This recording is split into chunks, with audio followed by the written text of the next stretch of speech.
Welcome to The Explainer. Today we're going to dig into a really powerful essay. It's nearly 100 years old now, from a Japanese thinker named Nitobe Inazō. Back in 1925, he wrote about patriotism in a way that just completely challenges how we think about loving our country today. So let's get right into it. So let me just ask you this straight up. Is blindly, unconditionally loving your country the best, the truest form of patriotism? For a lot of people, the answer is probably a quick yes. But Nitobe, he argued that this exact idea might actually be a nation's biggest weakness. Okay, so here's our roadmap. We're going to look at what Nitobe called a dangerous kind of love, then explore the courage it takes to be a critic. From there, we'll see how this all points to a higher kind of loyalty, which, in the end, is what he says defines a nation's real greatness. First up, a dangerous kind of love. Nitobe really believed that the way we usually approach patriotism has a fundamental flaw, and it all starts with one very powerful emotion. This quote, this gets right to the heart of it. Nitobe says that national arrogance, he uses the Japanese word manshin, that feeling of superiority, isn't a strength. He saw it as the single most dangerous poison for a country, the one thing that's guaranteed to lead to its downfall. So instead of just puffing our chests out and pretending our country's perfect, Nitobe says the path to true greatness actually starts with the complete opposite. It begins with looking in the mirror, acknowledging your country's flaws, and having the guts to actually face them. All right, Section 2, the critic's courage. Now, to show what this kind of courage really looks like, Nitobe tells this great story about a friend of his. So Nitobe had this American friend, a poet, who wrote a poem addressed to Japan.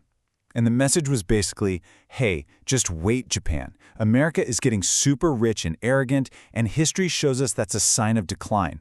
Our own pride is going to be our downfall.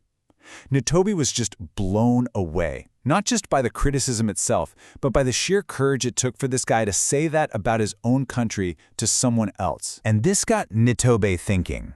He actually felt a bit of envy that American culture, at least as he saw it, could handle such a sharp critique without, coming after the person who said it. And he wondered out loud if his own people in Japan could do the same thing. It really brings up this fascinating question about how much criticism a culture can tolerate, doesn't it? So that brings us to Section 3, the prophet's warning.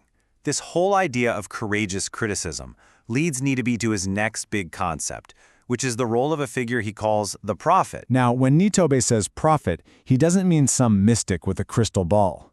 No, for him, a prophet is someone who loves their country so much, so deeply, that they have to point out its flaws. Their goal isn't to tear the country down, it's to guide it. They criticize because they want to save it, not because they want to see it fail. And, the prophet's path is not an easy one. They point out the bad stuff, they try to show a better way, they act based on higher principles. And what happens? They're often shut down and rejected by the very people who call themselves the loudest patriots. It's a huge irony. But Nitobe's point is crystal clear. Without these people making us uncomfortable with the truth, a nation can never, ever be truly great. Okay, Section 4, a higher loyalty. This is where we get to the real core of Nitobe's argument, where he asks us to completely rethink what patriotism even is. For Nitobe, real patriotism isn't about blind loyalty to a government, a politician, or even a piece of dirt. It's about loyalty to something way bigger. A universal standard that he calls Seigi Jindo, or justice and humanity.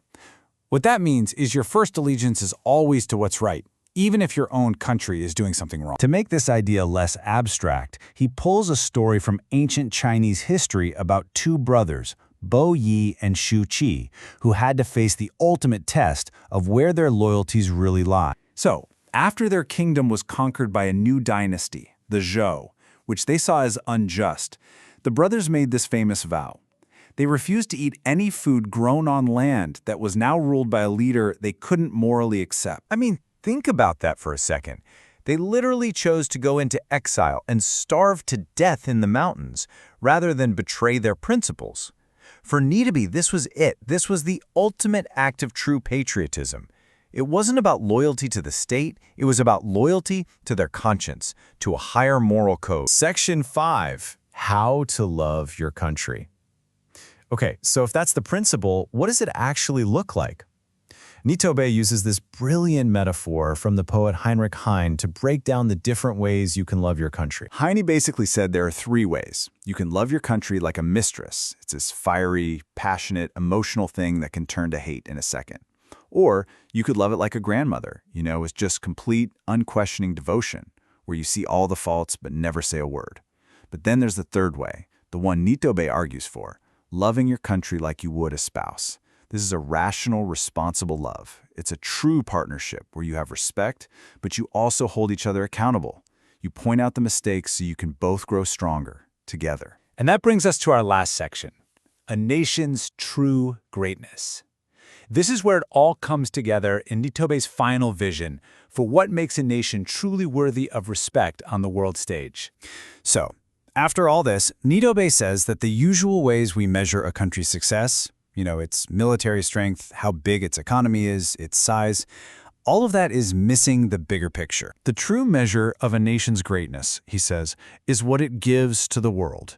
Its worth is judged by its contribution to civilization, to humanity, whether that's through art or science or justice.